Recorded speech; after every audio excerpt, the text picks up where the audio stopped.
Kamusta? Okay. So meron naman tayong biniling lano.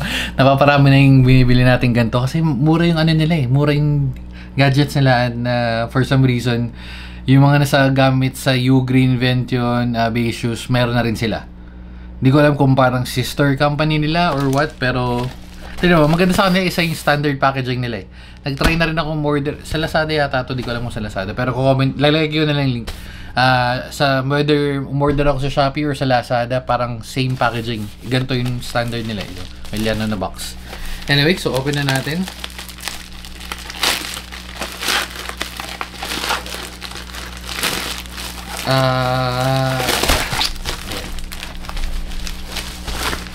Hoop! Ay, ano yun? Yun lang yun. Okay, tama, tatlo. So tatlo yung nabili natin. Ano yun? Thumbnail na rin natin. Kasi mo, meron siyang meron na siyang ganito sa labas pag bili mo. Ano, may ganito pa siya uli, di ba? Cute. Tanggal muna natin to. Uli. Yung ano, yung bag. Hindi pala bag, organizer. Oops. Wala na. Kahit organizer, meron sila, men. So, binili ko to nung nasa Taiwan kami. Yung ganda nito. Mamaya na natin, pupunta tayo sa review na. Bakit? Kasi yun yung parang naging feeling ko na kulang doon sa bag na ginagamit ko ngayon. Okay naman yung bag, kaso nga lang, hindi masyado, wala masyadong lagayan ng mga paglalagyan natin. Kaya bumili tayo nito. Anyway, so yan, quick thumbnail. Bam. So ano yung binili natin? Dapat ito lang yung bibilin ko, yung bag. Pero kasi lalagyan ko ng mga charger, ng mga kable. Sakto. Ang ganda nito. Parang waterproof na rin siya. Waterproof ito. Pero tong gilid, pero syempre ito, mapapasok ng tubig yan. Pero parang kompleto na yata to. Kulang lang ng lagay nung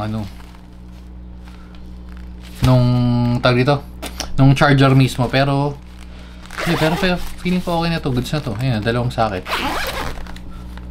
Ayan, may tatak siya lano. Malamang standard to, pero maganda yung quality nito, texture. Sana hindi to yung nagbabakbak, kasi meron ako nung sa Boya na yung sa mic, yung parang kasama nilang lagay ng mic, nagbabakbak. Ewan ko kung nagbabakbak to pag mainit. Sana hindi. Pero, ayun. So, unang compartment, yan.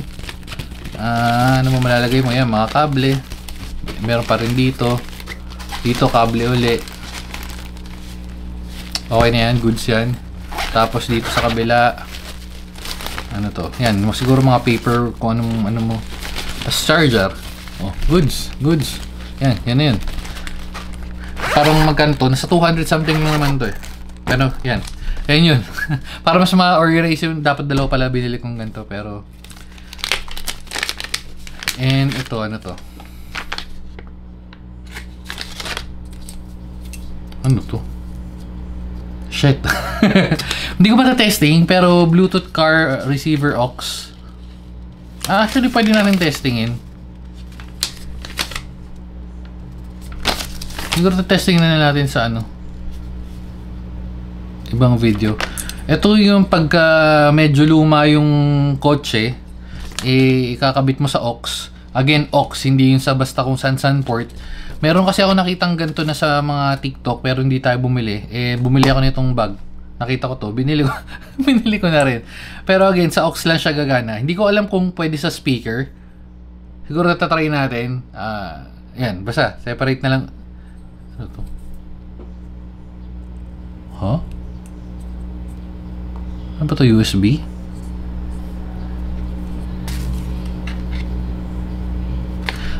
Okay, gets. So, USB rin siya. USB, no? Ito, para malalaman natin. USB nga. So, ito yung power. Paano gagana yung aux? Malamang may lalabas na liano. Ay, nakita nyo naman. Ayun, smart to. Kala ko dangle lang siya na pwede mong ilagay kung saan. Ayun, malfunction connects to USB port. Wait, sabi niya connects to USB port or aux jack. Okay. So kahit ano. Okay. Insert. Okay. So Bluetooth pairing niya talaga, USB port tsaka aux. So kailangan talaga ng power for USB.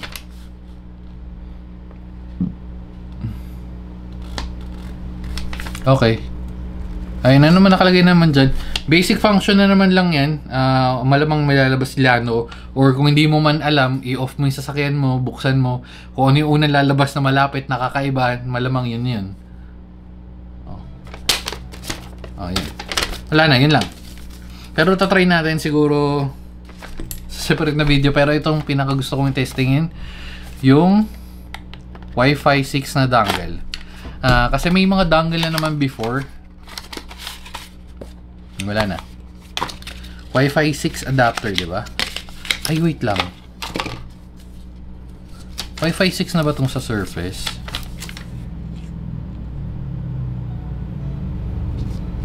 Ay, 160.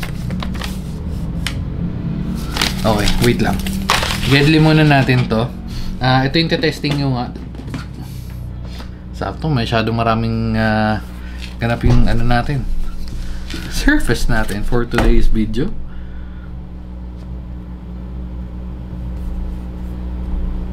Ito. Oops.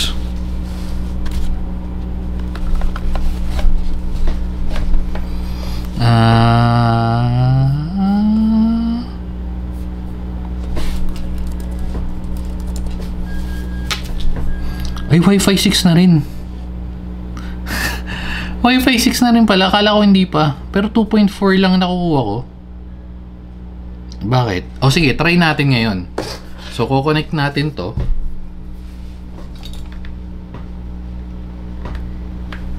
Ayan, nakakonect sa USB-C. Kasi USB, ano lang to, USB-A lang eh. So, lalabas dito dapat yung sinasabi niyang signal. Yan. USB ano lang to 2.0, hindi blue eh. So, connect natin.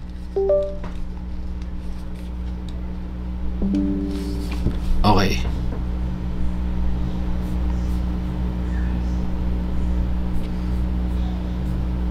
May lumabas.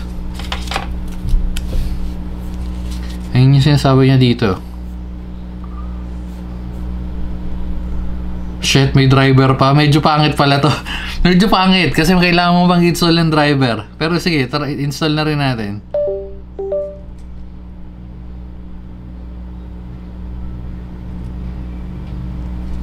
Ayun o, ayun, nakalagay naman may Chinese pero madali naman. Magigets mo naman pagka-install mo. Ngayon ang problema pag na hindi mo na ano, no? Pag nawala yung driver. Pero dapat lalabas, ayun. Okay, so lumabas na, nakita nyo na. Kanina wala yan, di ba? Dalawa lang. Okay, so off muna natin tong Steve and Peggy. Testing muna natin. Yung nakuha natin sa built-in Wi-Fi ng Surface Pro, alam ko nasa ano to eh. Mga nasa 200. Ay hindi, mataas pala. 500. O 600. Kala ko, okay, nasa 600. Pag nag-switch tayo ngayon, uy.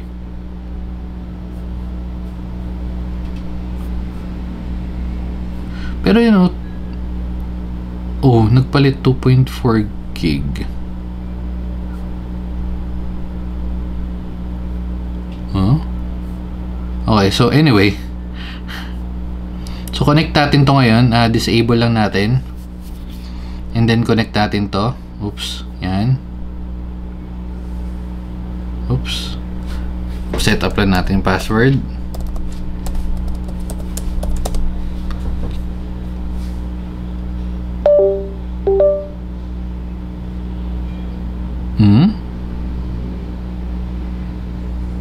Okay.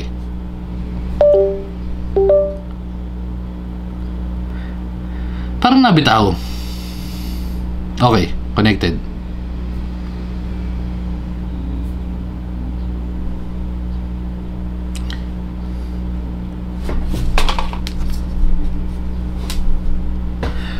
Hindi ko alam kung nakikita niyo dito, parang nagbi-blink-blink siya.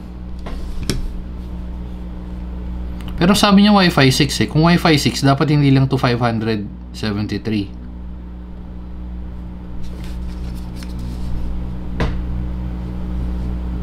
Or baka mga kasi ano lang.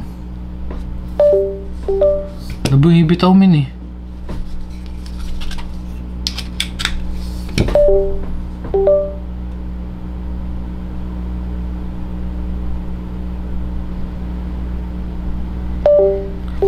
Wait lang.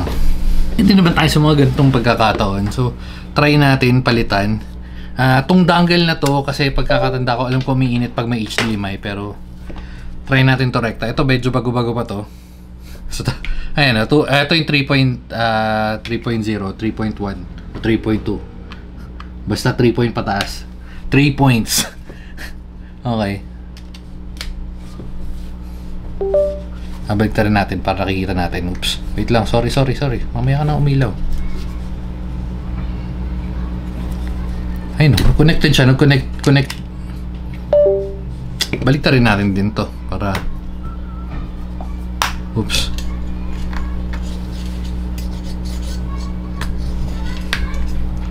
Okay. Ayan. Kanina nagde-disconnect ko, napansin nyo. And again, usually itong 2.4 band to 5, kailangan ng mga ilang minuto bago mag-boot up. So, testingin muna natin ngayon. Realtek lang siya na ano eh. And kailangan pa install yung driver. What if wala yung driver? Madedetect ba siya?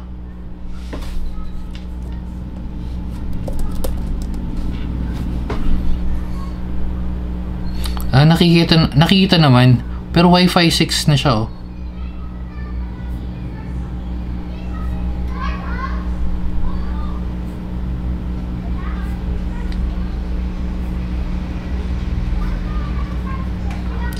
Pero 500 lang.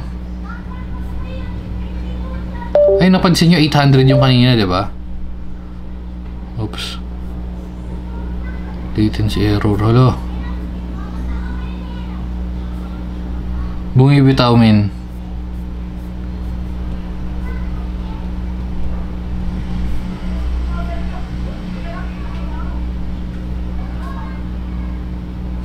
Parang medyo sablay. Pili ko kailangan ko balik. Medyo sablay to. Shit, magkano ba to? Kung mga nasa 300 lang, pwede na yaman na. Kaso matagal na sa akin yan eh. Liano.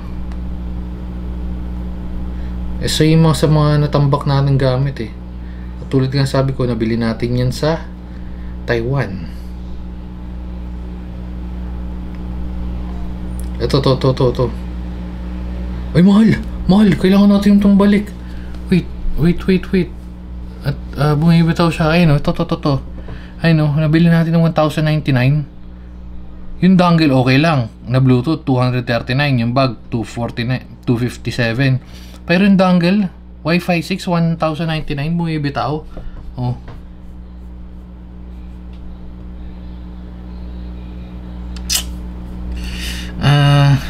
Bibigyan ko na siguro mga ilang minuto para mag-connect, para mag-testing. Feeling ko nag-connect na naman siya. Doon na siya bumibitaw. Anyway, monitor ko na lang kung gagana ba siya. Pero kasi Realtek naman eh. Ayun na, nagpalit na, nag 2.4 na. Yun nga, yung sinasabi ko, medyo matagal lang. Pero eventually magko-connect din. Isa pang speed test tayo.